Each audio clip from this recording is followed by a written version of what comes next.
Ladies and gentlemen, welcome to episode 5 of Highly Opinionated. I'm your co-host, Josh. That is my right-hand man, the best co-host in the game, Tim. What's up, brother? Hey, what's good, bro? A lot of fun activities going on this episode. We can't wait for you guys to watch. Ladies and gentlemen, the best producer in the game, Ross. What's up, buddy? What's good, Josh? How you feeling? I'm good, brother. How you, man? I'm good. I can't complain at all. Everything good, man? Everything good? Where you at? Yeah, I'm ready Good. to get the show started. Like you said, the stuff we already got planned. I'm excited. I'm excited for people to see the content. Like I said, I might be a little biased, but yeah, I'm excited. Absolutely. We want to thank you guys for watching last week's show, episode 4 of Highly Opinionated. Want to thank you guys for tuning in to this week's show. Again, we want to thank you guys for all the criticism, good criticism, bad criticism. We love it. We want to be the best. Tim wants to be the best. Ross is already the best producer. Me and Tim, we trying to fit in our lanes to be the best where we can be at, so we love it. We'll keep getting better and better. We appreciate you guys. We love you guys for the support. And again, we're striving to be the best. So it takes time, and we will definitely get there with you guys' support and love. Yeah, definitely. And you already know. On that note, follow us on Instagram at highly opinionated __, and follow us on X at highly O_SS. And of course, subscribe to our YouTube, which you should already be on right now. So just go ahead, subscribe, leave a comment, give a like. We got YouTube, we got Twitter, we got Instagram. We might got one more thing popping. We'll see about that. We're gonna work on something. We're gonna work on something in the near future with the best producer in the game, Ross. I appreciate you, brother. You are the best as usual. Tim, my brother, you ready to get it popping? Yes, sir. Let's get it. Let's get it. So, a recap of week 3 in college football. We picked a couple games last week, so let's go over those games. Let's first start off with the number 16 ranked LSU Tigers and the South Carolina Gamecocks. LSU won a close game on the road, 36-33. That game was a 12 o'clock game on ABC. I think ABC had the ESPN/ABC had the number one announcers, Chris Fowler, Kirk Herbstreit, and Holly Rose. A good game, great game. We both picked South Carolina for the win. We both faded on that. So, Tim, what was your thought process on this game, my brother? Hey, it was a great game to watch. Man, South Carolina is a really good team. Like watching that game, man, South Carolina, like I don't blame refs or nothing, but like they had a pick six. So what changed this game really was South Carolina had a pick six late in the game. They ran a pick six, they ran it back, of course. But they one of their players blocked the quarterback. Like they just shoved the quarterback and they got a roughing penalty, so that brought the ball all the way back. So that was the game changer in the game because they ended up punting the ball and then LSU went to get the final score. But great game, man. LSU, they could score. Defense still a problem, but it was a great game, man. South Carolina quarterback also got injured in the game, so it went a little different after that. But great game. I like South Carolina a lot. I do too. I watched that game. I was actually more impressed with South Carolina in a loss than I was in LSU in a win. And to be quite frankly, remember, week 1, I praised LSU's defense. I gave them credit for shutting down USC to, if I'm not mistaken, 20 points. However, I was not thoroughly impressed with LSU defense. I will give them this. In the SEC, you're going to have good games. Think about this. The doormat of the SEC has been Vanderbilt. Vanderbilt has a winning record right now. They do. So when you put that out there, the SEC is not an easy conference. I know, Tim, I know you think the SEC is a little bit overrated. We get that. However, at the end of the day, you still have tough games at Mississippi State, at South Carolina, not Ole Miss, because Ole Miss is one of the best teams. Like I said, at Mississippi State, at South Carolina, at let's see another middle of the road LSU, at Auburn. Auburn's a tough game. I know California went in there a couple weeks ago and beat them, but that was a tough game. The Auburn quarterback had thrown 4 interceptions. 3 or 4 interceptions in that game, Peyton Thorne. So for me, with that being said, I was definitely impressed more with South Carolina than LSU. But at the end of the day, in college football, it's all about winning. And LSU won the game, so they survive in advance, and they have to keep their slim playoff hopes alive. Because if they don't win the SEC, for me, it's kind of hard to see them making the playoffs because of that head-to-head loss to USC. Right. I agree with that. Next game that we picked and went over, we both picked. I think you picked Oregon State, if I'm not mistaken, to beat Oregon. No, I picked Oregon, but I thought it would be close. Yeah, so we both picked Oregon in a close game. Okay, we both picked Oregon in a close game. Yeah, Oregon won 49-14. Only thing was close was the distance between Oregon and Oregon State. That was the closest thing of the game. Yeah. Oregon destroyed them. Dylan Gabriel was super accurate. I think, if I'm not mistaken, he would connect on his first 13, 14 passes. He was pinpoint accurate. Pinpoint accurate. Your thought process on this game, and where do we see Oregon at from here going on for the rest of their season?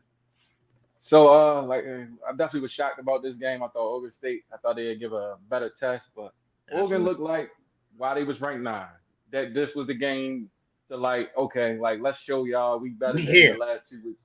So, Oregon looked good, man. So hopefully for them, they keep excelling after this point. Hopefully it ain't no more close games. The teams they should excel from this game. So Oregon, they might. I didn't have them making the playoff, but I got 2-3 empty spots now, so they can make it.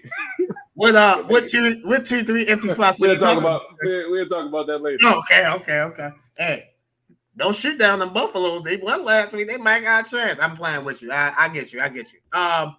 You said that Oregon. You hope this is a springboard for them to get to where they need to be.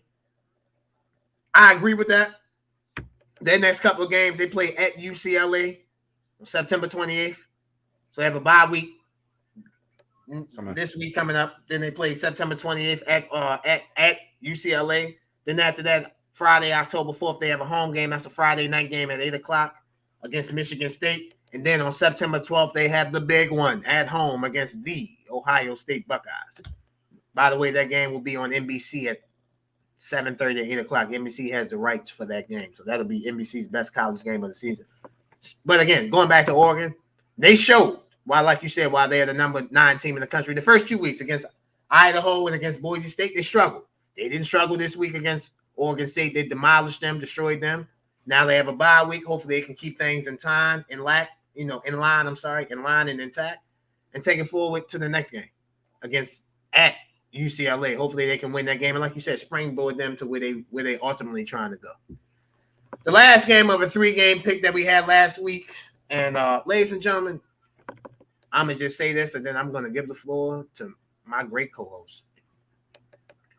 Joshua Walker. I am no longer talking about Florida State because they are irrelevant. Memphis beat Florida State 20-12.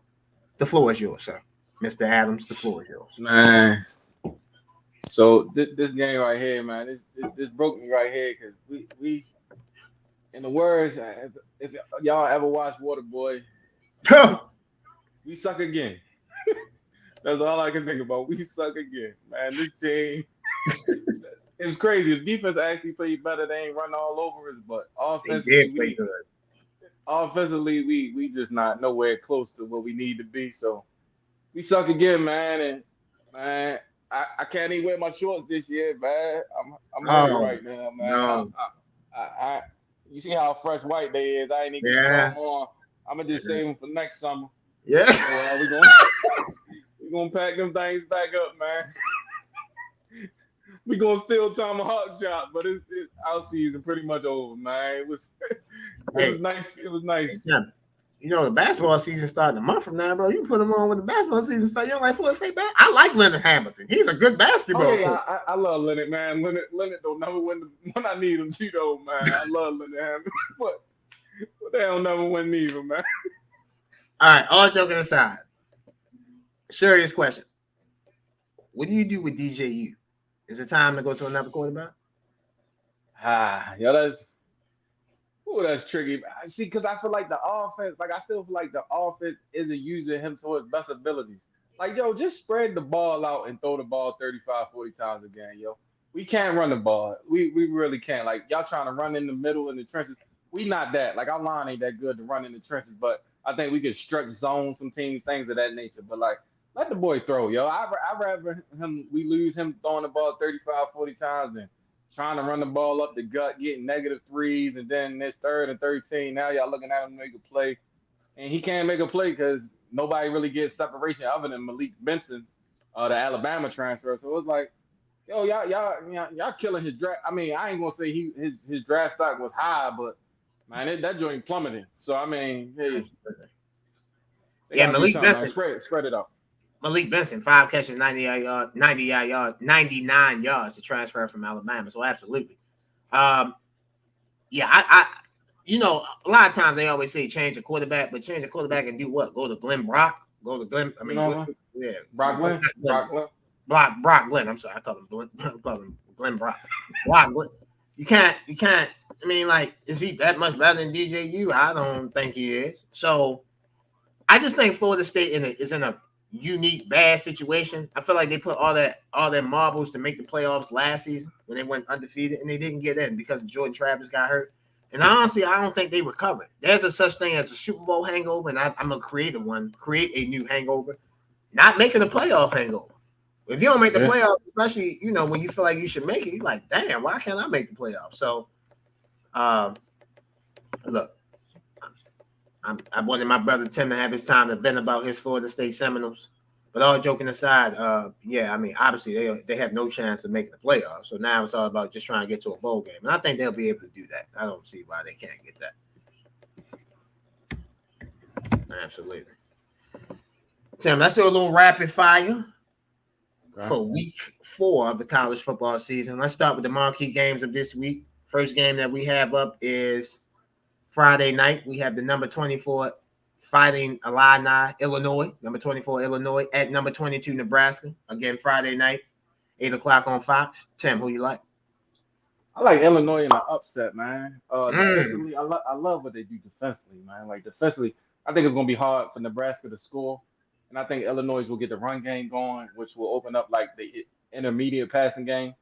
And they have a not a great quarterback. My fault. They have a good quarterback where there's no enough he will hit the open throws. So I like Illinois in the upset. I think they win by at least 3 points at Nebraska. Brett Bielema, the Illinois coach. Yeah, that's my guy. Yeah. Absolutely. I could see the pick, but I'm gonna take Nebraska on this one. I think Matt Rule got these guys on a fight mission. I feel like these guys they understand what's ahead of them. I think they should be 6-0, 7-0 before they go on the road at the Ohio State University. So I'm gonna take Nebraska in this game. I think it'll be a close game. The point spread right now, as we speak, I'm pulling that up right now. The point spread is Nebraska's favored by 8.5. I don't believe in that. I think Illinois will definitely come and fight. Because I expect this to be no more than a 5-point game at max. I could see Nebraska winning 26-23, 23-20, something like that. I think Illinois will give them everything they got, but I think Nebraska with Dylan Raiola, the quarterback, I think that it's a little bit too much for Illinois, especially at home. Give me Nebraska. Our next game is Saturday at 4 p.m. Another game on Fox. Number 12, Utah at number 14, Oklahoma State. This is a Big 12 matchup. Last week, Utah didn't have starting quarterback, 6-year senior Cam Rising. He didn't play. Obviously, we don't know his status of the game right now. We'll learn that as the week progresses. So currently, right now, as it states, who do you have winning the game? Number 12, Utah at number 14, Oklahoma State. So with that being said, I like Oklahoma State. If Rising plays, I don't know exactly what injury he has, so I still probably would lean Oklahoma State, depending if it's an arm and arm injury, leg injury, depending on what the injury is. You know what I'm saying? I like Oklahoma State, man. I like Van Gundy a lot. I feel like they playing some real good ball over there too. They had another impressive win last week, so I like Oklahoma State at home. Yeah, I'm gonna agree with you. I like Oklahoma State at home. Ollie Gordon, the running back, big fan of him. Big fan of what he's done. Yes, Oklahoma State last week they destroyed Tulane 45-10. Their first home game that they had was a barn burner in a way. It was a 2-time overtime game against Arkansas. They won 39-31. Like I said, in 2 overtime. So I think by this game being home, I feel like that gives a slight advantage to Oklahoma State. And again, Cam Rising not playing last week. That scares me. I like Utah. I think they were the best creme de la creme in the Pac-12, but if you don't have your starting quarterback, it's kind of hard for me to take you. So give me the Cowboys at home. Our last game. Man, oh man, this is where friends become rivals. The number 6 Tennessee Volunteers at number 15 Oklahoma Sooners. Tennessee's coach, Josh Heupel, was the starting quarterback on the last time that Oklahoma won the national championship. In order for Tennessee to stay undefeated, they have to go on the road and beat a number 15 ranked undefeated Oklahoma. Number 6, Tennessee at number 15 Oklahoma, Saturday night on ABC. Herb Street, Chris Fowler, Holly Rowe on the call. Tim, who you like? Man, I'm not so.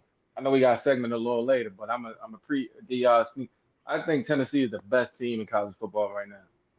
From what I've been saying, they're the most dominant, best team I've seen in college football. Like I like Georgia, but Georgia offense is starting to scare me. Like I ain't like what I seen versus Kentucky last week. I ain't. So Tennessee to me, I actually think they go in there and put it on Oklahoma, man. I don't think it's gonna be close. Like I think it'll start like by the second quarter, you'll start seeing separation. So I like Tennessee and 10 to 14 point win. 10 to 14 point win by the Tennessee Volunteers. So we agreed on the first two games. We actually disagree on this one. I like Oklahoma in an upset. I think Oklahoma has one of the best defenses in the country. It's all about if the quarterback, Jackson Arnold, if he can do what he's supposed to do. And I think he'll have the attention of the Oklahoma coaching staff this week because, again, this is the number 6 ranked team coming in. So with that being said, at the end of the day, Jackson Arnold has to play not his absolute best, but he can't do stupid stuff. I don't think Jackson Arnold will do stupid stuff. Give me Oklahoma, the Oklahoma Sooners at home. I think they will beat Tennessee. Tennessee has looked like the best team, but I think that quarterback, I can't pronounce his last name, so I'm gonna call him Nico I haven't seen him. I haven't seen him on the road in a true natural road game. When he played North Carolina State, that was a neutral site game. It wasn't on the campus of NC State. This is on the campus of Oklahoma. Give me Oklahoma. I think Jackson Arnold comes out and give not a Heisman performance, but gives you a performance to let you know, hey, I'm the quarterback here at Oklahoma. You're gonna know my name. Give me Oklahoma. Let's do a little rapid fire before we end this segment on college football. So, Tim, most surprising team this year for you in college football so far, we're going into week 4, has been who? Most surprising, I have to go with USC. Okay. USC, because I thought they would be better next year. Like they actually are impressing me more than I thought. Like they're better than I thought they would be at this point. Mind you, they didn't get to the conference schedule yet, so this could change. But at the moment, USC, I like what they did versus LSU. It was impressive to me because I didn't think they had a shot. So yeah, USC would be my most surprising team at the moment. Got you. My most surprising team, USC is my number 2 most surprising team. So we agree on that. I would say Miami. I thought it would click with Miami. I didn't think it would be this well with Miami. I know they played two tomato cans outside of playing at Florida, but that win at Florida was super duper impressive to me. I know Texas A&M went in there and destroyed them last weekend. I get that. But Cam Ward, he's looked sensational. He's looked like a Heisman contender, a Heisman front runner. And I didn't think I thought it was going to take a little bit of time. In football and basketball and in different other sports, tennis, etc. It takes a little bit of time to get your hand-eye coordination, hand-eye feet, or whatever you're doing, using your hand-eye, your coordination right. I thought it was going to take Miami a little bit of time. These guys are humming. They are humming. They are doing it right. And I think they are the clear favorite in the ACC to win the ACC championship. Most disappointing team, if you don't mind, Tim, I'll start this off. To me, I know these guys won the national championship. And I know they lost their head coach and I lost their quarterback. Michigan has no quarterback. That is the most disappointing thing. You would think a blue blood college would have a serviceable quarterback. Davis Warren, if you watch this show, I'm sorry. You suck. Now, you're no good. So, at the end of the day, they have no quarterback. So, if you have no quarterback, you really have no chance. So, for me, the most disappointing thing is not Michigan being 2-1 because that's understandable. It's the fact that they don't have a serviceable quarterback on the roster. That's terrible. Yeah, for mine, it's Florida State, man. Just because it don't look the same. Like it's one thing to lose, but to get dominated, it's like all the stuff you built the past 4 years, like it just don't. It look like you gotta start all over again. So mine is Florida State, not just because they losing, it's how they lose for me. Absolutely. Last rapid fire question before we take a break. Which team outside of the top 10 do you think that can make the college football playoff? I'm going to give y'all 2, and one of them going to sound a little crazy, but y'all know that's just me at this point. If y'all watch the first 3 episodes, my taste's a little different. So my first one is South Carolina. I know they just lost, but South Carolina got some brewing over there, man. I think they get. I know they play in that SEC, man, but they gonna be trouble for a lot of teams not named Georgia, and I think they can play with Alabama because I don't think Milroe is still a good passer of the football. So South Carolina is one, and my second would be Notre Dame, just because Notre Dame, how the schedule lines up, and I don't know how you don't have a conference like that is just crazy to me. So like you almost automatically is going to get that other bid because you're not in the conference. He's just going. The rest of their schedule is pretty light. I think the hardest game. I mean, well, it was supposed to be Florida State because they had that on the schedule, but the rest of their schedule is pretty easy. So it would be South Carolina, Notre Dame for me. Okay. South Carolina, Notre Dame. Actually, again, great minds think alike. I had Notre Dame as my second team. For me, I am going to say Oklahoma State. I know Oklahoma State is number 14. Yeah. I get it, but they aren't in the top 10. I think Oklahoma State more likely than not will win the Big 12. I think this weekend, I think they have two games that will decide the Big 12, Utah and Kansas State. Honorable mention to UCF because I think KJ Jefferson and your boy Gus Malzahn, I know you love him when he was at Auburn. I think they have a chance to be successful. But I think Oregon State has the best chance of not being in the top 10 to make the college football playoff. I think I said Oregon State. I'm sorry. Oklahoma State will make the college. I think out of the teams that's not in the top 10, Oklahoma State has the best chance of making it. I feel like they can win their conference. And if you win your conference, you're automatically into the college football playoff. I think they have one of the best. I think they have one of the best running backs in the country in Ollie Gordon. And you said this about Mike Gundy. Mike Gundy gets a funny rap because he's that shut G golly whiz type guy with the funny accent and the mullet. And I'm a man, I'm 40, all that stuff. He's a good coach. Is he the best coach? Yeah. No. But he's a good to very good coach. And I think this is the year that with 12 teams making the playoff, Oklahoma State definitely can make the playoff. They just got to beat Utah this week again, and they have to beat Kansas State. Quick note, just USC, man, they had to come back at a week last week. They was down 21 points, end up beating TCU in the fourth quarter. Come back at a week, KJ Jefferson and UCF. UCF, absolutely. On the road. That was a road game. On the road at TCU. Absolutely. We're going to take a quick break. We'll be right back. You're watching Highly Opinionated.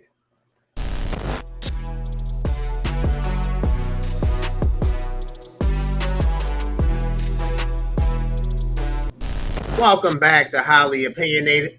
As you see, we have our special guest, the one and only, the host of Club JG podcast. Let's give him a welcome back to Highly Opinionated, Jon Graham. Let's welcome him back to the show. What's up, John? What up, fellas? What up? Good to have you back. Good. How you doing, my brother? Doing great, man. Appreciate y'all having me back. I know we got all to it last week. Definitely excited to keep going the conversation we had. Absolutely, man. Absolutely. I felt like, well, me and Tim, we felt like we didn't give you enough time, so we want to give you as much time as we can this week to rock out and do what we need to do, man.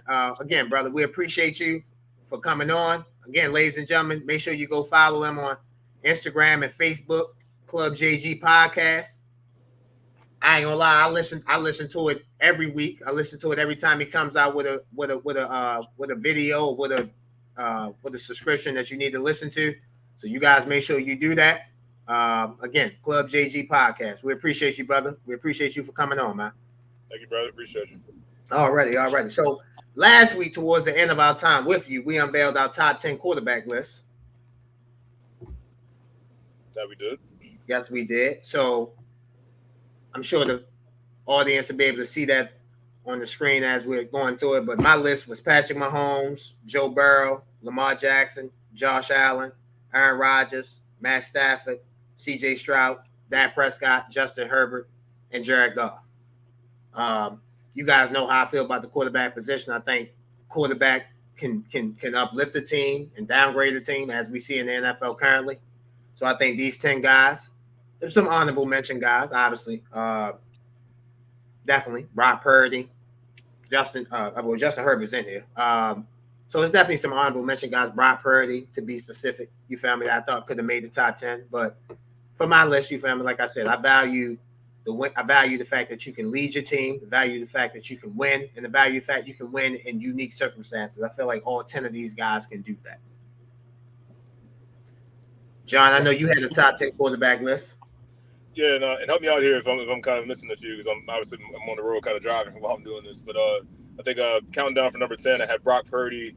9, I had I think I had Justin Herbert at 9. At 8, I had Jalen Hurts. 7, I had Dak. 6, I had Hurts. I'm sorry, Jordan Love at number 6.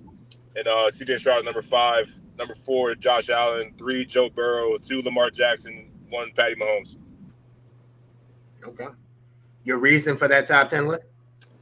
So I mean, kind of like what you're saying, man. It's like the guys in this list, they're guys that I know that even if the team around them may not perform or may not be doing their job necessarily, you can depend on these guys to find a way to get you a win, even when the whole offensive unit as a whole doesn't really perform. And Brock Purdy, look, he didn't have Christian McCaffrey last game. There's a lot of talk about is Purdy really that guy without his weapons? Minnesota got him again, so I mean, it kind of like reinforces that point to a degree, but I still think I've seen enough of Brock Purdy like in the playoffs. I've seen enough like throughout the season that you still got to get these guys the ball. You still got to make them look good, and that's a quarterback's job. You got all these shiny new weapons. We see a bunch of teams with good receivers, good running backs, but quarterback play is not any good. So Brock Purdy's been able to do that. That's why he still cracks the list. I like Baker Mayfield. I know he could easily be in this top 10 list right now. He's playing great football right now. And Jared Goff, I definitely don't hate him as well. It's just he's just like those guys are like just kind of they're really good. If you're drafting in fantasy and you don't get the elite quarterback, so to speak, you're not doing that bad if you get a Jared Goff or a Baker Mayfield at your quarterback position. So those guys are definitely honorable mentions for me. Nobody's touching Patrick Mahomes in my opinion. I just think he's been in a class by himself since he took the lead by storm. And guys know how I feel about Lamar Jackson. I'm a homer, obviously, with the Ravens, so maybe there's a little bias in there, but I just think that he's done enough being a 2-time league MVP. That's not something that to sneeze at. That's not an easy thing to do. But then you can't go wrong with Joe Burrow, can't go wrong with Josh Allen either. So those 4 guys in particular, those are the elite quarterbacks. I think C.J. Stroud is on his way, Absolutely. but again, he's just in the second year. But I think he's definitely on track to be one of those top 5 elite quarterbacks in the game today. No, I definitely agree with you. Tim, if you don't mind, let me share this and I'll let you go, brother. I agree with you. I think Patrick Mahomes is in a class of his own. Patrick Mahomes reminds me of Tom Brady. Tom Brady was in a way, in my opinion, a class of his own. I don't, and Tim knows this. You obviously know this, John. I don't debate you about 2, 3, and 4. Let's say, like, for example, let's say we have the same 3 people: Joe Burrow, Lamar Jackson, Josh Allen. Well, I mean, I'm not debating you between 3 and 4, 2 and 3. Like, it's all about who you like, what you feel, what your preference is, stuff like that. To piggy your bank on the Brock Purdy, Baker Mayfield point. Shout out to Baker Mayfield. That's my guy, Tim, John. You guys know that. I'm happy my man 2-0. He's doing his thing. Keep doing your thing, Baker. I feel like once you get past the top 5, and I agree with you, John, that it's basically like it's like buyer's choice, like what you like. Like people might like. Let's say, Tim, I know you think Justin Herbert's higher, but let's just use him. Let's say Justin Herbert, most people is not a top 5 quarterback, but he's in that second tier, third tier. Well, it all depends about what you like. You can say Justin Herbert. You can say C.J. Stroud. You can say Justin Herbert. You can say Aaron Rodgers if you like a veteran. You could say Jared Goff. Whatever you like. At the end of the day, it's all about what you like. So for the quarterback position, just like most positions, it's about what you prefer and what you like. Yeah. I unveiled my top 10. John unveiled his top 10. Tim, your top 10 quarterbacks. All right, so I did mine based off like the last 2 years. Like I did what you did, basically what you done for me recently. So I did last 2 years. One of the quarterbacks wasn't in the NFL for 2 years, but y'all kind of get why I put him in the top 10. Also, my list, I don't think Patrick Mahomes is clearly better than anybody in the top 4. I just think he's in a great situation. I don't think he's clearly better than anybody in the top 4. My top 4, actually, I feel like any of the top 4, you can place him. It's your preference pick in the top 4 for me. Like I don't think Mahomes is nothing really better than anybody in the top 4. But I do have him at 1 because he won the Super Bowl most recently. So that's why he's number 1 for me. So I have Patrick Mahomes, I have Joe Burrow, I have Justin Herbert, I have Josh Allen, I have Stafford at 5, I have Goff at 6, I have Hurts at 7, I have Lamar Jackson at 8, I have Dak Prescott at 9, and I have C.J. Stroud at 10. So you talk about what have you done for me lately? How is Yeah. Justin Herbert in the top 5, and what has he done for you lately? All right, so Justin Herbert. So I know that pick was always going to be questioned. Justin Herbert, he was hurt last year, right? So he didn't finish the season. So that's why I went on the last 2 seasons. And then the last 2 seasons, he's been one of the best quarterbacks number-wise in the league. He doesn't have a playoff win, but that was more due to coaching than his playing. So that's why I have him ranked that highly. And like I said, he's one of the best quarterbacks in the game. So that's why he's that high. Can I ask you a question, Tim, before you Yeah. and John do y'all thing? So you say Justin Herbert doesn't have a playoff. And by the way, ladies and gentlemen, anybody that watches the show, I've been a Justin Herbert critic.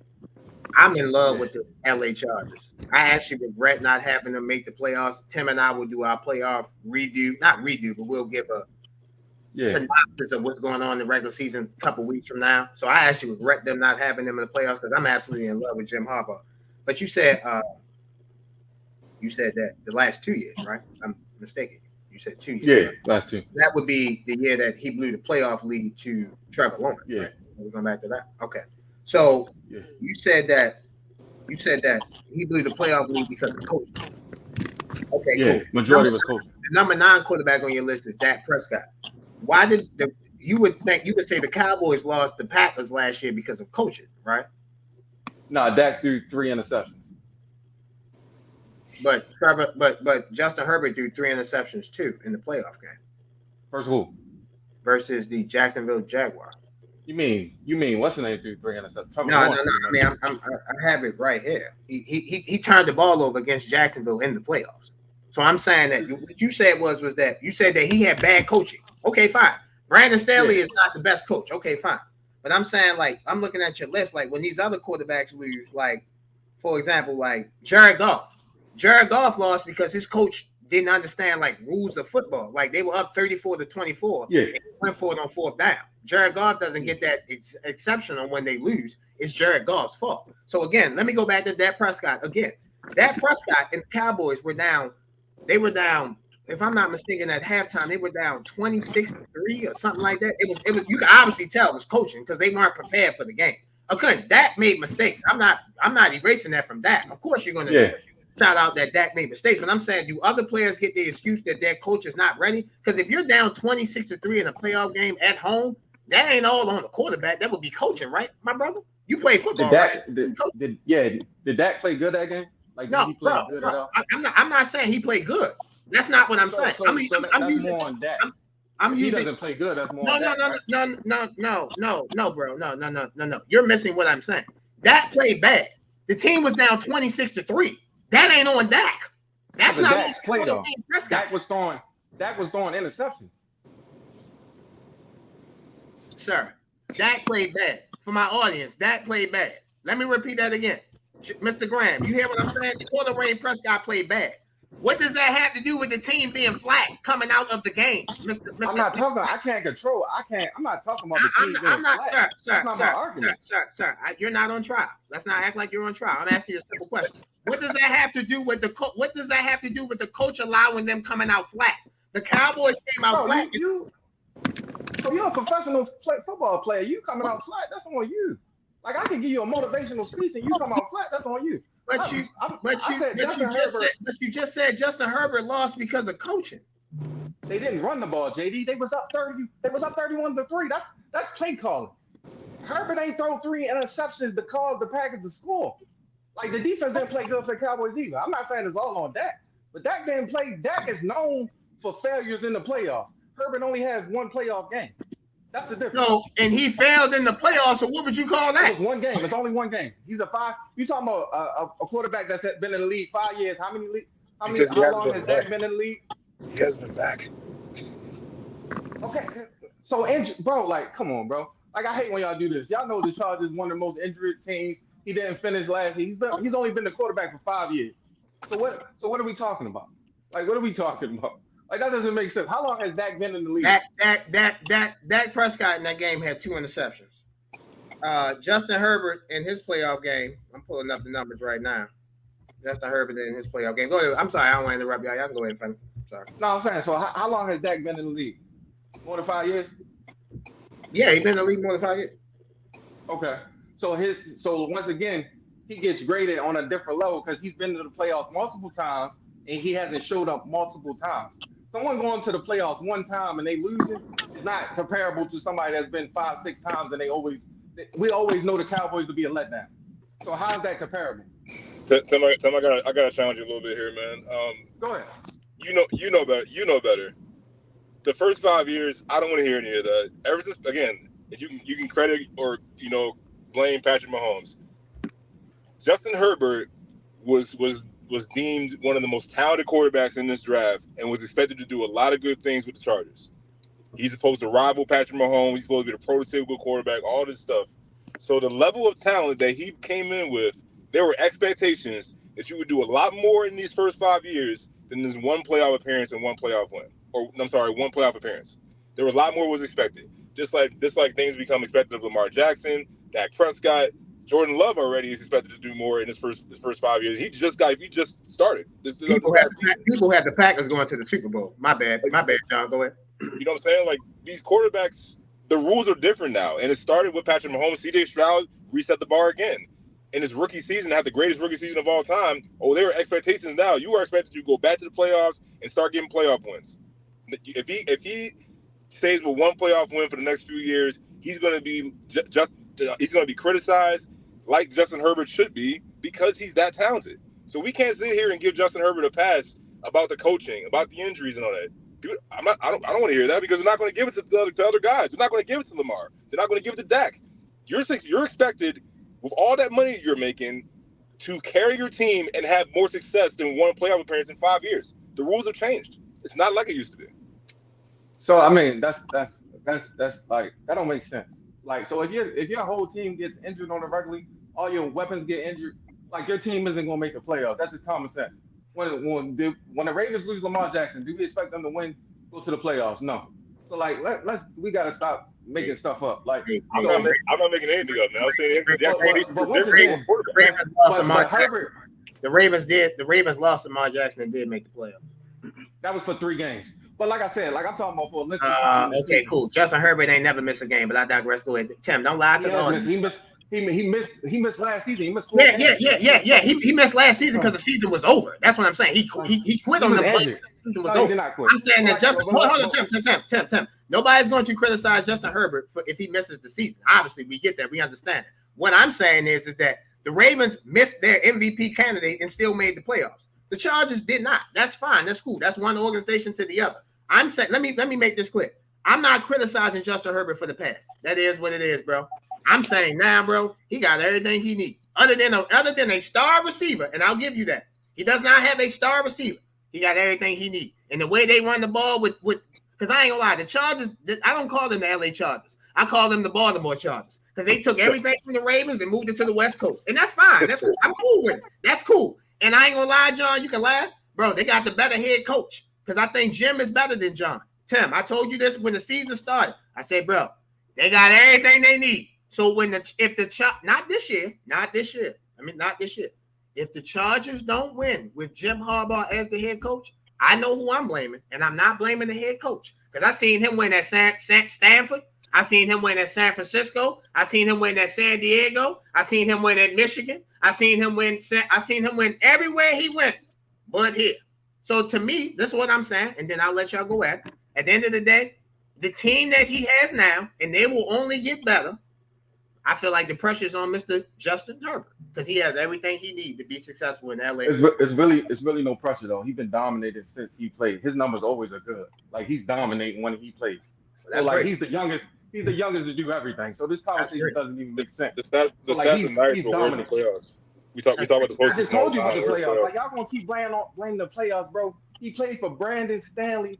I know. Quarterback, bro. Baker Mayfield was playing for Freddie Kitchens. I had to hit Baker Mayfield couldn't play. Hey, bro, that's all I'm saying. At the end of the day, you get what you got. What did me and you talk about, though? You know what me and you talked about, Baker, and I told you it was a bad situation. Well, I know, but I'm saying for mainstream people, I'm saying that, bro, you have a solid head coach, you have a top 5 quarterback, you supposed to produce. That's all I'm saying. So like, what people don't understand is, like, you get drafted that highly, you normally go to a bad team. Am I correct? Yes. Or a team rebuilding, right? So like some people get drafted in a better situation, i.e. Lamar Jackson. He went 29. I.e. Caleb Williams. I.e. Caleb Williams. He got everything around him from the gate, and he still looks sorry. So like I said, like it depends where you get. Like you're not just because Stroud made the playoffs in a year doesn't mean everybody is going to do that. That doesn't make him better than anybody. That just means his situation just was a better fit, a more ready team. They came over there with a new head coach, a great defensive system.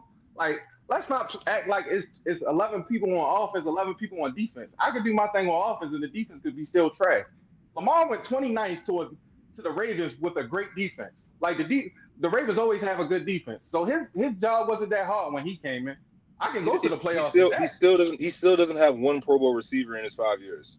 He still doesn't have one Pro Bowl receiver.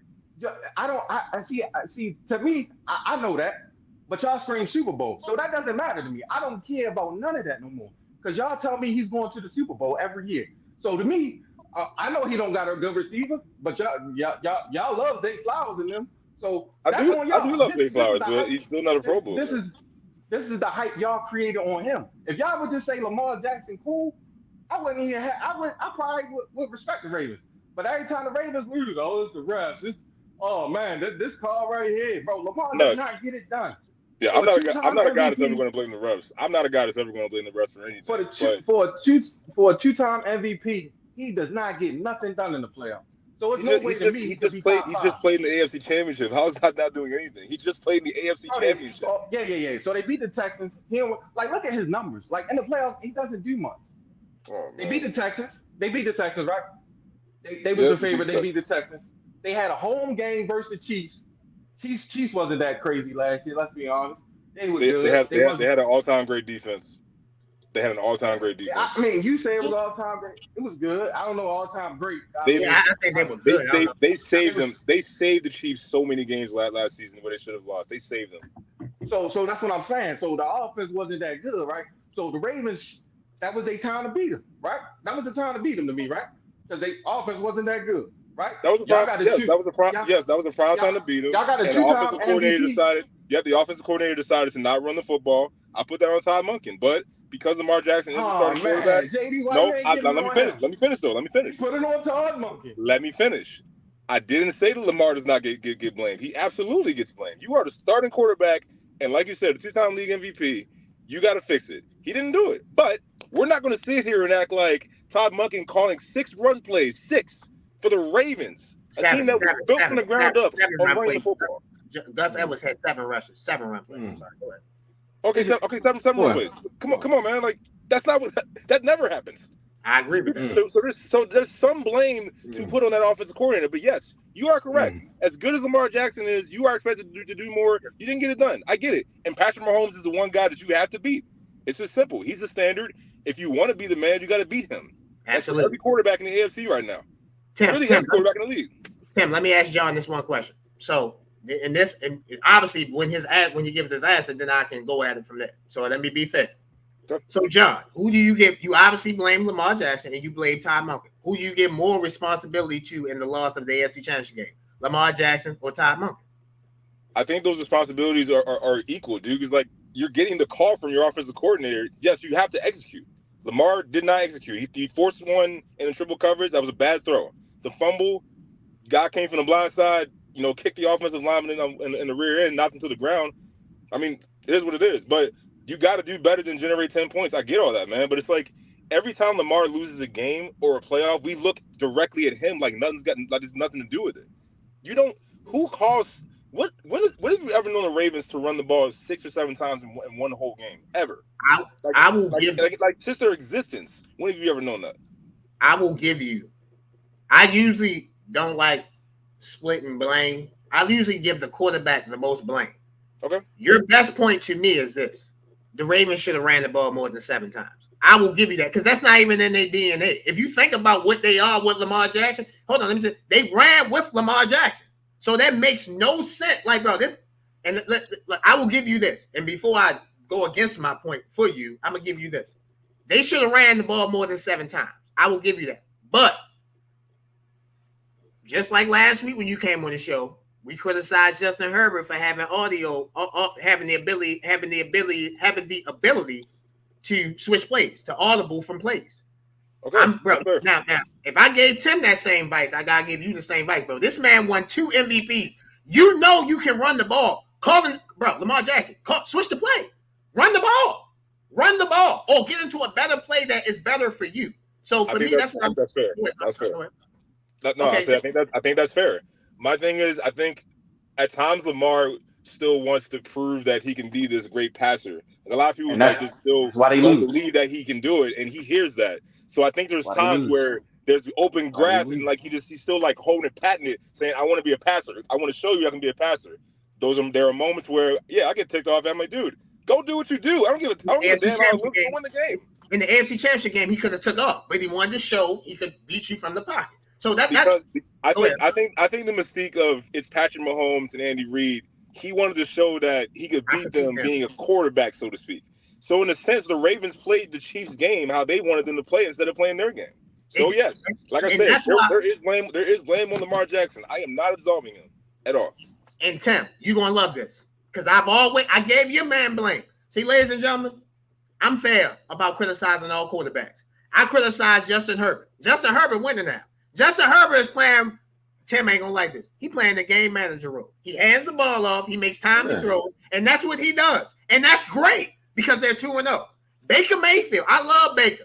Baker had one bad throw against the Lions on Sunday. It was a turnover. By the way, I blame the offensive coordinator. Why the hell you got Mike Evans and Chris Godwin in the same goddamn vicinity? It's 100 yards on the field. Put them in different spots of the field. I digress. I'm sorry, folks.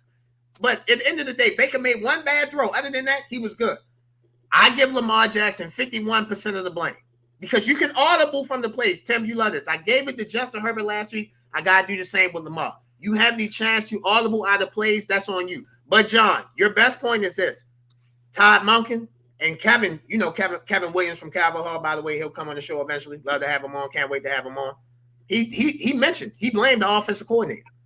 You got to run the ball. That's your DNA. So, John, I'll give you that. When y'all signed Derrick Henry, I didn't think that was the best fit. I thought J.K. Dobbins and I thought Gus Edwards was a better fit. Gus Edwards had like 30-some yards on 7 attempts. If Gus Edwards would have got 14 attempts, he would have had damn near 70 yards. We just doubling what he did. He would have had damn near 70 yards. So for me, they should have ran the ball. But again, with Lamar Jackson, you have you're a 2-time MVP. You have the ability to change plays. You should have changed some plays, man. And he's judged. And look, he's judged at a higher standard. When you do that, people put up the list all the time. The list of 2-time MVPs who have won a Super Bowl. You are the one guy with 2 MVPs who has not won it yet. So you're held to a different standard. I understand that. I just think there's times where we look at guys that are supposedly so much better than Lamar, they don't get the same kind of blame, I don't feel. I mean, Joe Burrow just lost to Jacoby Brissett and the New England Patriots, and it was barely talked about. Never talked about it. Jamar Chase was there, so what was the issue? Because it's week 1. We don't care. It's week 1. No. But Tim, I can't say that. The Patriots are supposed to be one of the worst teams in the league. You can't lose to the Patriots. You just can't. Bro, come on, yo. We got more crap for losing to the Chiefs. We got way more crap for losing to the Chiefs than they did losing to the Patriots. Because that's like y'all rivalry. Y'all keep losing to them. That's the thing that keep putting y'all up. It's week 1, like you just said. It's week 1, like you just said. Listen. But that's the team y'all can't get the hurdle over. It's week 1, like you just said. Like it's starting to look like it's mental. Like y'all can't beat them. Like y'all just can't beat them. We lost by a toenail. You keep thinking it was a toenail. That game wasn't really close. Like it wasn't really close. If you watch that game, man, it wasn't really close. Like it wasn't really a good game. Like let's be honest. Like other than Lamar backyard plays, like y'all offense doesn't look good, y'all. Like what is he supposed to do to stand there and get sacked? The offensive line had no shot against Chris Jones. Nothing. So that's what I'm saying. He had no shot. Think about what you've been trying to convince me for 2 weeks, right? I'm not. You think hold on, listen. You think y'all going to the Super Bowl, right? I think we should be considered as one of the Super Bowl contenders in the AFC. Yes. Okay. So and y'all think y'all should be considered, right? Every week you're telling me the offense be considered, right? They should be considered some kind of way. The offensive line is trash, JD. Listen to this. The offensive line is trash. I agree. They have no number 1 receiver. I agree. Some kind of way they're trying to convince us. Jay Flowers is the number 1 receiver. You think so? Yeah, that's I don't another think so. day. Go ahead, Tim. I'm sorry. Go ahead. If you think so, I don't think he's a true number one receiver.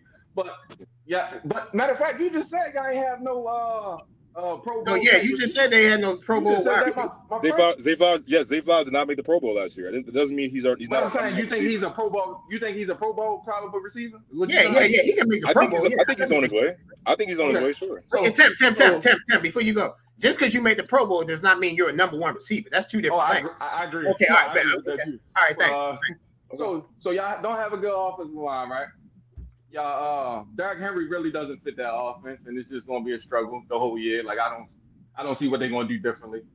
And defensively, y'all not feared no more. Like y'all just let Gardner Minshew go 30 for 38. Okay. First of all, it was Devontae Adams, man. Nobody can deal with Devontae Adams. Let's be honest. I seen him get guarded, bro. There's a few points to that game. There's a few points to that game. There's a few points to that game. Let me tell you. Number one, Max Crosby got free shots at the quarterback. No one decided to block him. He said, we're just going to let Max Crosby walk on in and take a shot at our quarterback multiple times. So that's mistake number one. You idiots. Go block Max Crosby. He's a really good player. I think you should pay attention to him.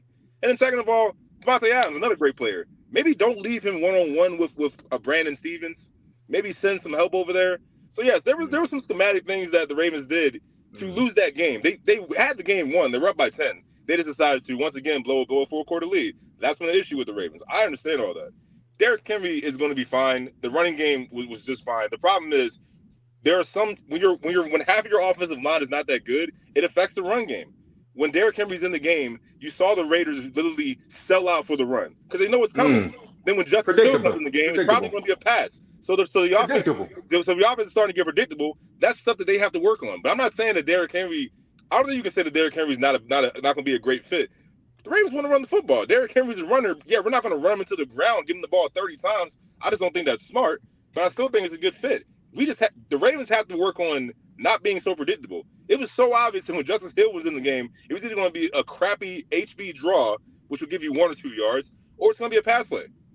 You saw it. So there were those key things, and Devontae Adams, like, you can't leave a guy one-on-one with Devontae Adams, man. It don't matter who at quarterback. Just make sure it's in the vicinity. He will go up and get that ball. So with that being said, how are they going to the Super Bowl? Like how? Like your offensive line isn't going to get nobody new. Cincinnati gets the benefit of the doubt every season. Cincinnati gets the benefit of the doubt every season. They're 0-2 as well. They start off slow every year. That's not a valid excuse to give them. That's not a valid excuse. John, it doesn't have to be valid. But if we look past the last 2 years, no, I'm about to tell you why it doesn't.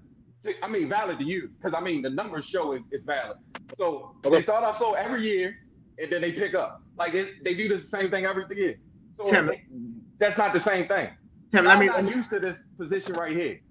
And if y'all don't beat the Cowboys, it's gonna get dark. Like y'all not good. Like I just rather y'all just get 1,000. Y'all are not good. Like I don't know why we gotta do all this. Tim, we gotta do all this blaming. The O-line. I'm not doing any blame. I'm stating facts, dude. Like it's obvious what the problem is. Right. That's a fact. So the fact is y'all not good. You feel me? That's that's not. That's an opinion of yours. That's an opinion of yours, my guy. That's an opinion of yours, my guy. Think about it, John. Think about it, John. You play basketball, right? Yo, you say, yo, my point guard can't pass the ball. He turn the ball over all the time. My shooting guard, he's shooting. Kyle Wise would never turn the ball over. Stop playing. I know Kyle. Yes, Kyle turning the ball over all the time. Damian, Kyle, use somebody else's name. You know what I'm saying? I'm just using them. Use my name. Say Josh turned the ball over. Say Josh turned the ball over. Say Josh turned the ball over. I know all of them. So my shooting guard, he air balling, but yo, championship, yo. I like us. Like that don't even make sense. Like that makes no sense. Y'all undisciplined too. Let's not forget all the penalties. Let's not even throw 10 penalties for 100 yards. That's all right. So you know that some of those penalties were questionable, man. You know that. Okay. They called a face mask on Matabike where he clearly grabbed his chest. His face mask up here, and he got it for reaching down here. I feel you. I'm an Eagles fan. They called it pass interference in the Super Bowl that I agree with. Now it makes sense. Now it all makes sense. You're an Eagles fan. Now it makes so much sense now. Why you say that? It makes so much sense though. Wow. Saying things like the Ravens aren't a good team is something that I would expect from the Eagles fan. It makes so much sense now. Bro, y'all 0-2. And y'all lost to the Raiders. And it don't look like no help in sight. Like, it don't look like it's getting better faster. Like, it doesn't look like it's getting better. The Bengals lost to the Patriots. And everyone's so calm, like, oh, it's Joe Burrow. Okay. They start off slow. They're gonna be just fine. Okay. They're not fine. I bet you they'd be better than y'all. Okay, we'll save this tape and see how the season ends up. Because I remember they said that last year. And the Ravens wanted to win the AFC North and get to the AFC Championship. The Bengals missed the playoffs. Hey, did Burrow play because Joe Burrow was out for the year. So that's the second time he's had a season-ending injury. Come on, yo. Tim, let me be fair. Yes, Joe Burrow missing the season was a big deal, obviously, Tim. But let me be fair. Hey, John, what's Lamar Jackson record against Joe Burrow? 4-1. Oh, 4-1. Okay, I'm just being fair. I'm trying to split the baby in half. I obviously think Joe Burrow was a big thing. Joe Burrow is my second best quarterback in the NFL, so obviously I think that's a factor. But Tim, to use your words, the Ravens' challenge is not the Bengals; it's the Chiefs. I think the Ravens. If the Ravens, hold on, Tim, hold on. If the Ravens played the Bengals in the playoffs, I actually think the Ravens could beat the Bengals. I don't necessarily think they could beat the Chiefs. That's two different. And that's fair for you to feel that way. We have not shown that we have that people should have faith in us beating the Chiefs. But everyone talks about how much better the Bengals are than the Ravens. Why can't the Bengals beat the Ravens? With Joe Burrow starting quarterback. Yeah. He's better than Lamar, right? Team's better than the Ravens, right? Hey, look, right. Like that sounds good. Like I said, that sounds good. But Joe Burrow lights the Ravens up, bro. Like he lights them up. He's 1-4 against Lamar Jackson. Side of the ball. He's 1-4 against Lamar Jackson. We give Lamar all this credit about being 1-5 versus Mahomes. No matter how much offense he puts together, he lost to Mahomes. Why can't we do the same with Burrow? Do you know how many people play on the football field? Joe Burrow's stats versus the Ravens is ungodly. Yeah, Tim. So it's not Joe Burrow. Tim. I hate when y'all do this. Tim. Let me Joe Burrow fault they lose to the Ravens. Tim, let me say this. To be fair, Joe Burrow had one of his best games. He had 505 yards against the Ravens. They had backups in.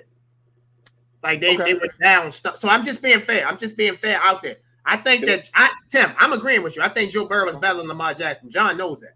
But to be fair, Joe Burrow's best game, the Ravens were down. They had hella injuries on the defensive end. They didn't have their best players. Go ahead, John. Go ahead. We don't get to use the injury bug, and that doesn't matter with the Ravens. It doesn't matter. Lamar Jackson had over 400 yards against the Chiefs in week 1. He had over 400 yards of total offense. But all they care about is that he lost to Mahomes again. So why do we zone in on that? But we can't zone in on Burrow versus Lamar. That's not a marquee matchup either. Two of the best quarterbacks in the game. Bro, the week 1. Most of it was rushing yards. He ran for $170, bro. Like we don't care about that. Like now we don't care about. Then we just get on Lamar about not running in the AFC Championship. So how do we not? No. I'm saying that formula doesn't win. This is a $1 million question for both of y'all. Who was the last predominantly running quarterback that won a Super Bowl? I'm so tired of that age-old question, man. You just said it's 11 guys who play offense. Yeah, a quarterback that runs, who is a better runner than passer. Who is the last one to win? I'm so tired of that question. I can't think of none. Exactly. So that's my point. They never gonna win with Shorty. That's the point blank period. They're not gonna win. That's a joke. That question is a joke. That question is such a joke, man. I'm sorry. Oh, it can be a joke, but the stats say it's not a joke. So it can be a joke. Yeah, the stats. That's come on, man. Yeah. Cam Newton got the Super Bowl, but he lost to a better defense. That's what happened. The defense sold out on him. I love this game. Right? No, I love when you use these analogies talking about a running quarterback. Is Jalen Hurts not a running quarterback? Yeah, is Jalen Hurts not a running quarterback? You know how you reel them in to set up the trap. I was waiting for you to blame Jalen. So your quarterback for the Eagles is the trap. Go ahead. Yeah, I was hoping you brung him up, right? But he's a better thrower of the football, right? So that's why when we played the Chiefs, he threw for three plus. Like that defense that stifles y'all, and he only can run. He threw for 3+. I'm not a would have should have guy. Yeah. The fumble cost us that game. He fumbled. He had a bad fumble. But if I'm pulling one of your numbers on that fumble, it was a clear face mask that they missed. It was clear as day. Clear face mask. So the fumble So shouldn't now even we're count. gonna bring up the refs missing the call. You see how convenient these like arguments come back. Listen. I said if I was doing what you did, that's how I preface it. I said they missed a clear face mask when he fumbled. So the fumble shouldn't have counted. But I said that fumble changed the game because that was a defensive touchdown. We couldn't stop them. Well, we did stop Mahomes to a certain point. They couldn't stop us, and you know what I'm saying? So that's the difference. Like Jalen Hurts is a way better thrower than Lamar. Did you win? Huh? Did you win? No, we lost. All right, well. Have you been? That's have that's you that's we. Have you been? Ravens been in the Super Bowl twice. Ravens been to the Super Bowl twice and have won. We've been in the Super Bowl twice and have won as a franchise, bro. 2-0. Bro, we don't lose in the Super Bowl. 2012. Who cares? You was a it's a franchise. You just asked me have you been there? I'm like, yes, I've been there twice as a Ravens. Lately, John. I'm not talking about 2012. Have you been there lately? No. We were on the doorstep bro. We were one game away. You had we had an awful season, didn't make the playoffs. We were on the doorstep. Y'all always one game away. We lost by a touchdown. We lost by a touchdown to maybe the greatest quarterback in the history of the game. Hey, I think you're gonna like this one. The Ravens remind me of a wet dream, right? Oh, yo, shut up! Everything is good until you wake up. Everything is good until you wake up, bro. That's what the Ravens are to me, bro. Ravens got this. I got a 2-time MVP. I got this. I got Roquan. I got the top 5. Everything sounds good. This man is crazy. This man is crazy. You wake up, look at your boxes, and like, man. It was Tim. It was all a dream. You know, it was everything was just good a minute ago, JD. It was all a dream, Tim. Everything was just good, bro. Hey, bro, I ain't lying.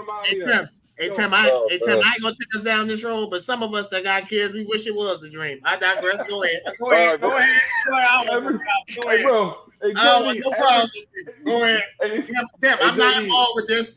It's all on you, Brim. Go ahead, Tim. Go ahead. Hey, JD, every year we hear about these Ravens going to the Super Bowl, yo, and they get. All right, man. You know what? I can't wait for the Eagles to come to Baltimore December 1st. I can't wait for that. They get hyped up. I can't wait for that. They get hyped up. They hopes up, and then they let you down every time, bro. Hey, Tim. Obviously, we're gonna wrap up in a few. John, we want to say thank you. We're gonna give you a formal thank you in a second. But Tim, let me say this. So the Eagles do come to Baltimore December 1st. Are you going to that game? John, I know you went to the Raiders game on Sunday, so that was perfect. I saw you there. I didn't see you there, but I saw you. I saw that you were there. Let me say that. Yeah. Tim, are you going to that Eagles game on December 1st? So I'm debating because it's in December. Like, I ain't gonna lie. Like, I get you. I get that. I ain't standing John, you come like that all you want. It'd be cold. Yeah, you know. It'd be cold as shit outside, bro. You've been there all your lifetime. You don't know if you want to stand in some cold. Come on now. I mean, I'm a fan, but I ain't that dedicated, yo. I'm not standing in negative. I'm not standing in negative 3. What do you have dedicated? What is this? You know what I'm saying? Like, I'm not. No, Tim fully dedicated. You just need some heat behind him to get him fully dedication. I'm not in negative 3 trying to cheer. You know what I'm saying? I can do that from the crib. Hey, there's a reason why I like Tampa Bay. It's gonna be nice, John. You know this. We went to the Super Bowl in Florida. It's gonna be nice whatever time you go in Florida. It don't matter when it is. It's gonna be nice. I heard that. Me and Josh went ahead and saw that 2020 Super Bowl. It's February, about 78, 80 degrees in Miami. Beautiful time. By the way, next time the Super Bowl in a warm destination, brother, you know where we at. We are there. Believe that. John, we want to say thank you for coming on, bro. We appreciate you for your time. You and Tim, you guys are hilarious, man. I appreciate it. John, you're the best, brother. Ladies and gentlemen, you make sure you go subscribe and listen again to Club JG Podcast. You can find it on Instagram. You can find it on Facebook. John, my brother, you are the best. We can't wait to have you on when basketball season starts up again. My brother, you are the best. Thank you for your time, man. Hey, definitely appreciate it, man. Appreciate both y'all, man. Thank you very much. All righty, brother. Again, we will return the favor. Ladies and gentlemen, you will catch all three of us, Ross, me, and Tim, on John's Club JG Podcast again. Club JG Podcast, Instagram, YouTube, Facebook, etc. Go out there. Make sure you guys listen. John, you are the best, brother. We appreciate having you on. My man. Thank you, gentlemen. Appreciate it. Yes, sir. Welcome back to Highly Opinionated. Tim, let's go over Week 2 NFL action. A lot of stuff to recap. What are some of the things that happened in week 2 that you want to get across to the audience? Man, the Saints look like the best team in football as of right now. They look real complete. Not really. Both sides of the ball look good, man. Beating Dallas was an impressive win. Like dominating Dallas like they did. I don't personally have Dallas going to the playoffs, but Dallas is definitely a pretty solid, the good team for most people. Absolutely. So them dominating Dallas like that was impressive to me. We don't really count. I'm not gonna say we don't count week 1, but they played the Panthers. We all know the Panthers are on an extreme rebuild right now, but they look dominant, man. So that'll be my first one. The Chargers defense, man, is definitely impressive. Like once all these pieces they stay healthy, like they look like they're the top 3 defense in the league. So the Chargers, big shout to the Chargers defense. I can't really shout out. I'm not gonna say I can't shout out the offense, but it's run heavy right now. So, but they running it at a great rate. So if that's the formula to win, you do what you gotta do to win. Absolutely. My third one. I told y'all last week, man. Y'all gotta watch these episodes because they're gonna keep compiling, right, man? I told y'all that the Ravens was in trouble last week. I told y'all that, right? So, what y'all think now? Y'all still on the fence? I think their biggest problem is identity, though. The Ravens don't have identity on offense or defense. Defensively, the Ravens used to be like feared. Like it was hard to move the ball, hard to score, but right now it's like anybody can score. So defensively, they not as good as they normally are. Not saying they're terrible, but they just not regular Ravens defense.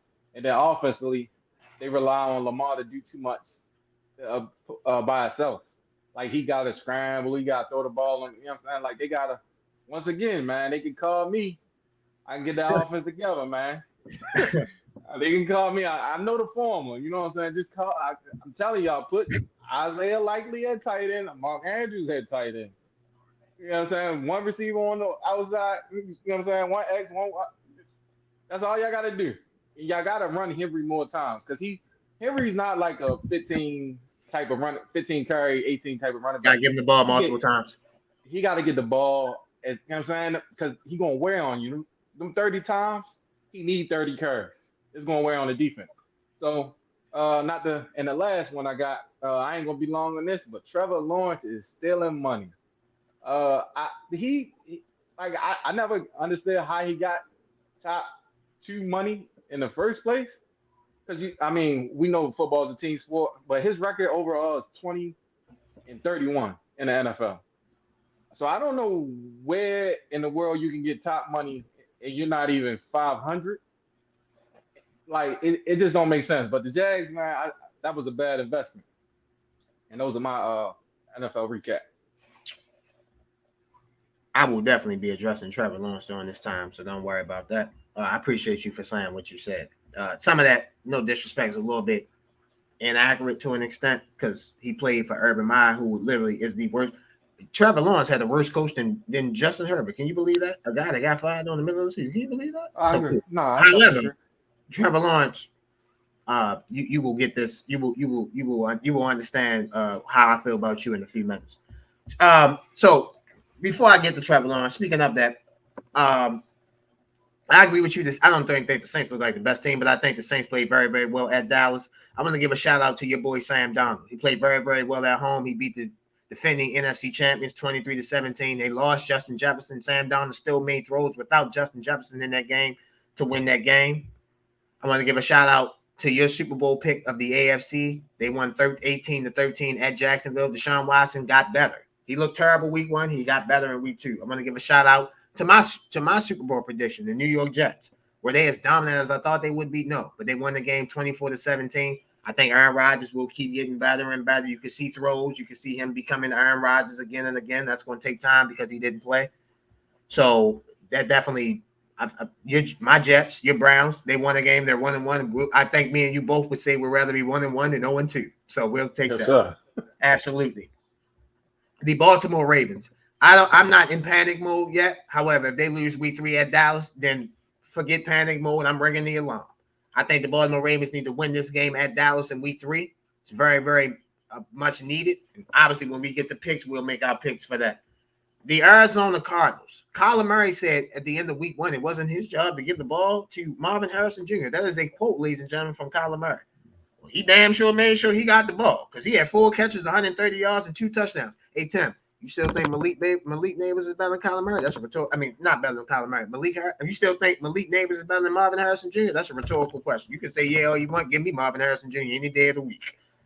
Next, second to last observation. Ladies and gentlemen, that's that shake. You don't see that? That's that shake. That shake of that Baker Mayfield. Woo! That boy went to Detroit and he did what he had to do. The Buccaneers going to start 3-0. I remember people telling me all offseason that the Falcons was going to win the NFC South. If the Falcons don't beat the Philadelphia Eagles, they'll be 0-2, and they play the Chiefs after that. More likely than not, they'll be 0-3. Shout out to the Buccaneers and shout out to the Saints. The NFC South is no longer the worst division in football. Thank God. Let's clap for that. Let's clap for the NFC South. They are no longer the worst division in football. My last observation, and you touched it. Trevor Lawrence. I've been a fan of you, Trevor Lawrence, and I'm still going to be a fan of you. You said that we look terrible. No, sir, you look terrible. You were 14 out of 30, 220 yards, no touchdowns, no picks. You played terrible. I've criticized any and every other quarterback. When Baker Mayfield was getting criticized, he wasn't playing good, he deserved it. When Josh Allen gets criticized and he ain't playing good, he deserved it. When your boy gets criticized in LA with the Chargers, Justin Herbert, he gets criticized, he deserved it. Trevor Lawrence, you're playing terrible. I don't want to hear no goddamn wheat. Bro, this ain't French. This ain't no wheat. You are playing terrible. You got the money. You need to uplift and take this team to places where they need to be. Ever since you started at 8-3, you've been playing like hot garbage. Better yet, let me use a different word. You've been playing like shit. That's what you've been playing like, Trevor Lawrence. Shit. You supposed to be a top 10 quarterback. Play like a top 10 quarterback. Again, I've criticized them all. From Lamar to Justin Herbert to Joe Burrow to Tom, all of them. Every last one of them. From 1 to 32. Only one I don't criticize is Will Levis. His coach can do that for him when he does dumb stuff. Trevor Lawrence, you're supposed to be better than that. People were talking about you supposed to be this guy and that guy when you were in Clemson, your freshman year in Clemson, your sophomore year in Clemson. You have not lived up to the expectations. I'm not worried about why you got your money. You're supposed to show people why you got your money. You haven't lived up to your expectations. Trevor Lawrence, again, you haven't lived up to your expectations. You are a disappointment. I don't want to hear no goddamn we. I want to hear me. Me. Trevor Lawrence, you playing like shit. Own it. With that being said, we're going to take a commercial break so I can calm down on Trevor Lawrence. We'll be right back. You're watching Highly Opinionated.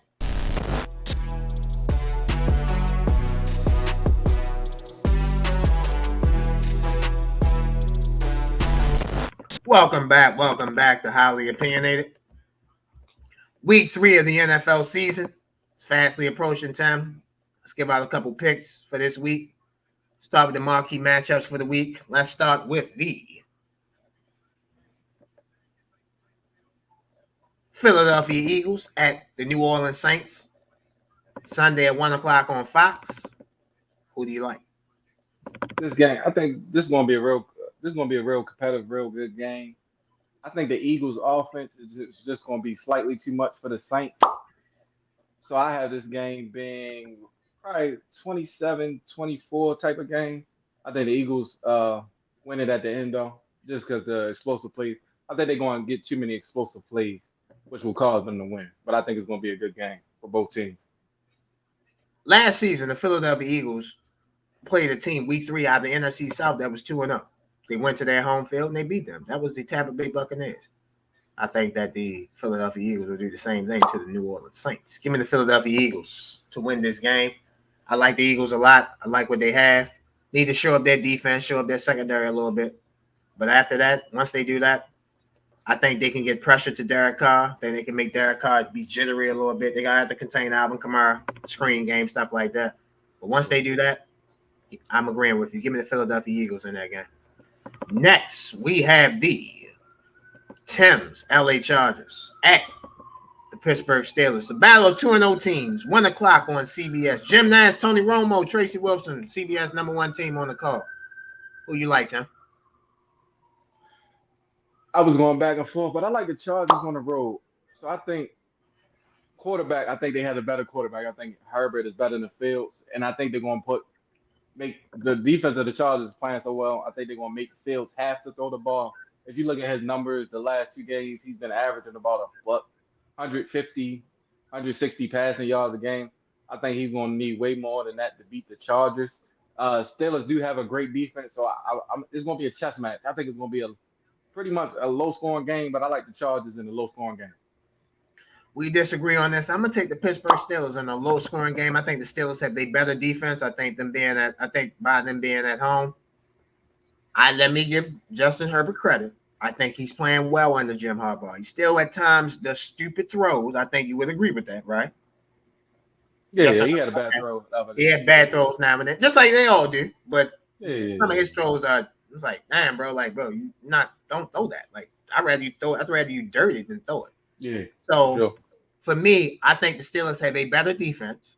So I'm going to slightly take the Steelers. However, I will say this, and I'm obviously reliable with saying I'm falling in love with this Chargers team. I love how they run the ball. Like I said in the segment with John, this is smash mouth. This is Baltimore West. J.K. Dobbins, Gus Edwards. J.K. Dobbins had over 20 attempts in this last game rushing. Gus Edwards had 18. So that tells you we want to smash, we want to ground, we want to pound. We got this. Let's just run the ball. So I'm going to take the Steelers in this game. I think they have the better defense. I think the better defense will prevail. And I'm agreeing with you. It will be a low-scoring game. So obviously we have Your Parlay coming in a week. Ross will come on and tell you guys about that. But if you got this game, if this game starts with scoring at 45, definitely take the under because there will not be that many points in this game. Next game we'll go over is the Houston Texans 2-0 at a surprising, maybe not surprising to my great co-host right here because he thought the Vikings would be good. But the 2-0 Texans at the 2-0 Vikings. Who do you like, Tim? Man, this game, boy, this the one I really want to see. Game of the week, right? This is the game of the week for me, man. I'm gonna just go with the Vikings because they at home. But I think it's gonna be a great game, man. Like both defenses are better. Like the Vikings defense is better. They faster than I thought. Like they turning people over. Like Vikings defense look good. And Sam Darnold, other than like one bad throw last week, like he's balling. Like it just looks like he's confident. Somebody believe in him. Like everything is aligning for him right now. So I'm gonna take the Vikings in a very close one. As long as Sam Darnold don't turn it over, because I think a turnover will hurt him this week. Like he had a turnover in the last 2 games, interception in both games. One was tipped the first week, but he can't turn over this week because I think C.J. Stroud and them, man, especially that addition of Joe Mixon is slept on. No one really talked about that addition. They talk about Diggs a lot, but that Mixon, that was the one that to me put him over the top. Put him over the top, man. I'm gonna give you another addition. I like the Texans in this game. I'm gonna give you another addition. He used to play for the Minnesota Vikings. They talked about all the offensive weapons. Danielle Hunter still a very, very good pass rusher. I like Danielle Hunter a lot. Danielle Hunter should know this offensive line. Give me the Texans. The reason why I'm taking the Texans partly is because I don't know Justin Jefferson's status. So without Justin Jefferson, now you don't have Justin Jefferson, TJ Hawkinson, or Jordan Anderson. That's a lot for Sam Darnold to come over. So give me the Texans. I think the Texans have the better quarterback. I think they have the healthier defense. And I think that with that being said, Danielle Hunter wants to show, like, bro, the Vikings got rid of me. Okay, let me show you why you shouldn't have got rid of me. So give me the Texans in a close game on the road. I do think it will be a good game, especially if Justin Jefferson can play. But with that being said, give me the Texans. C.J. Stroud, I think he's a little bit too much for Sam Darnold at this time. The last game that we're going to preview, when we first brought this game up, we thought this game was going to be something special. This is the 3rd straight game, by the way, ladies and gentlemen. You guys know I'm a Tom Brady fan. This is the 3rd straight Tom Brady game that he will be doing the Cowboys. He did the Cowboys week 1 at Cleveland, did the Cowboys week 2 at home against the Saints that they lost at. And now it's the Baltimore Ravens at the Dallas Cowboys Sunday, 4:25 on Fox. Again, Kevin Burkhardt, Tom Brady, Aaron Andrews, Tom Rinaldi. You guys will all be there. And Tim, guess what? When the game is over, who will Aaron Andrews be asking the winning questions to? The Baltimore Ravens or the Dallas Cowboys? Whoo! I was going back and forth with this one, for real. Like, it's like the battle. It's the battle of Tim's enemies, the Ravens and the Cowboys. Man, so I feel like I feel like it's a must win for the Ravens, man. Like I can't see them going 0-3 and making the playoffs. Cowboys 1-2 is not terrible because the division, other than the Eagles, they should be able to beat the Giants and the Washington twice to me. You know what I'm saying? So I'm going Ravens, man. I don't know why I'm going. I don't know why I'm going Ravens. I couldn't give you a good reason. Like I couldn't, you know what I'm saying? I couldn't tell you. I just think they need the game. Other than them needing the game more, I don't think they're better than the Cowboys, but I'm picking the Ravens, man. And sad to say, Ravens fans, normally when I take the Ravens, they lose. So they probably will lose. But I'm taking the Ravens. Ladies and gentlemen, that's why we Ravens fans, that's why he picked the Ravens, so they can lose. I'm agreeing with you. The Ravens need the game more. I agree with you on that. I am going to take the Ravens to win the game because they need the game more, and because the deficiencies that Dallas have on that defensive line, that you can just run on them. I feel like the Baltimore Ravens can expose that. Now, their offensive line has to play a lot better, especially on run blocking. But with that being said, I think, like you said, the Baltimore Ravens have to win this game. If the Ravens lose this game, let's just put this out here. Let's say the Steelers win. They're 3-0. The Ravens are 0-3 if they lose this game. So with that being said, I think the Baltimore Ravens have to win this game. I think the Bengals have to win next week. We didn't pick their game, but when they play, they have to win. You cannot be 0-3 in the AFC. The AFC is just murderous rough. So with that being said, give me the Baltimore Ravens at Dallas. I think they will win this game. Lamar Jackson's going to have to be an MVP candidate. Derrick Henry, they need to get Derrick Henry better with the rushing going. Stop lining up with Derrick Henry in the shotgun. Stop. Give him I formation. And also, Ravens. Tim also gave you an idea. Let me tell you an idea. You know you can play Justice Hill with Derrick Henry at the same time so the defense can't get a read on what you're doing. You know that, right? Like, because you know when you put Derrick Henry in, it's a run, and when you put Justice Hill in, it's a pass. So why don't you put both of them, man? So whereas though the defense, if they come up, you can send Justice Hill in a little wheel route. Now he can score. I'm sorry, Baltimore. I'm sorry, Baltimore coaches. You guys are doing a great job. You don't need my expertise. You obviously know what you're doing. With that being said, give me the Ravens. They better win this game. They have to win this game. Ladies and gentlemen, we want to thank you guys for watching Highly Opinionated. Before we go, we want to bring the best producer in the game, Ross. Ross has a special announcement for you guys. What's good, y'all? So, of course, for the Build Your Parlay, due to the numbers like we explained last week, we can't really bet until later in the week or most of the lines. So we will be coming at you every Friday. This Friday we'll have Build Your Parlay on YouTube and our Instagram page. So just make sure you tune in, follow, and subscribe so you can get the updates. As soon as we put them out, you're going to get it right to your phone. Absolutely, absolutely. We had a couple winners last week on Build Your Parlay. We'll talk about that. Losers too. Absolutely, absolutely. That's how it always is. But we'll talk about that on Friday. Want to thank you guys for watching episode 5 of Highly Opinionated. You guys are the best. For the best producer in the game, Ross. The best co-host in the game, Tim. Shout out to our special guest, John. We love having you on, brother. You are the best. Yes, sir. I am merely Josh. We out. Appreciate y'all.